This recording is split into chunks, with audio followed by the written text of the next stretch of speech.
get set. Where them hands, where them holes, where them throws, you know what I'm saying? Cecil.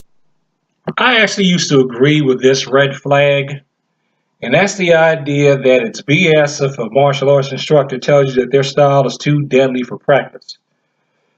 But as I learn more, I understand why they say that. Because some things are really too deadly to be practiced. Because you're not practicing to fight, you're practicing to defend your life or even take one if necessary to defend yourself or someone else. That means you're going after vital points. That means you're going after high yield Q show targets. You're trying to, at a bare minimum, daze the person so that you can get away, because you shouldn't be trying to go toe to toe with somebody in the real world. Going out there and going toe to toe with someone, that is the realm of professional prize fighters or people who want to compete. The rest of us, we want to be one and done. 10-second knockout, right? Or one hit knockout. What is one of the definitions of Kyusho Jitsu? 1 second knockout. You hit them, you're done. And like I say in other videos, one of the things that really can train you how to do that, at least you get the idea in your brain, is one-step sparring. And that's one of the most criticized aspects of the striking arts, because they say, oh, you leave your arm out there when you're punching. You're not really doing anything. The instructor is telling you that their style is too deadly for sparring because they don't want you to have to get maimed or killed in order to practice the system. Practice the moves safely. Practice the moves with intelligence. You can do some pressure, but you're not going to be able to trade back and forth sparring because, sparring can become a contest of egos. If somebody's coming at me at 2:30 in the morning, I'm in the alley, I don't want to spar with him or her. I want to stop them and escape as soon as possible. Now, that being said, is sparring completely useless? No, of course not. Is it something we should do in our martial arts career? Yeah, but I say this. If push comes to shove and you really just need to spar,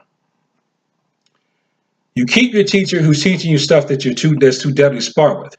Keep him or her and go dip your head into a combat sport. Because in combat sport, you probably are going to spar and risk injury. And even though I technically still coach combat sport, because some people think of Taekwondo and Judo as more sports than martial arts. But be that as it may, that's what you can do. If you're doing a grappling oriented art, you just got to spar, do BJJ, do Judo, some kind of wrestling. A striking oriented art, you just got to spar. You can't help yourself. Go take a kickboxing class on someone else's time. Don't criticize your teacher or act like your teacher is doing something wrong or bad because he or she doesn't want you to spar. And I'm going to close with this. You could end up getting a lifelong injury from sparring that would actually impede your ability to defend yourself if you need to. So why would you spend more time sparring than necessary? See, that's why we came up with forms and drills and routines that people swear are dry land swimming, because you don't understand what Bruce Lee was saying. He was saying if you don't understand what you're doing, you might as well be swimming on dry land. But then again, he may have hated forms too. So it's not like Bruce Lee was right about everything. Why participate too much in an activity that can make it harder for you to defend yourself if your main goal is to defend yourself? And this other thing. If you're doing a knife style, but you want to really spar with live blades, if you're shooting at someone, would you really want to shoot at each other with real bullets to believe that it works? Well, punching or kicking someone or choking them or putting them in a joint lock can maim or kill them too.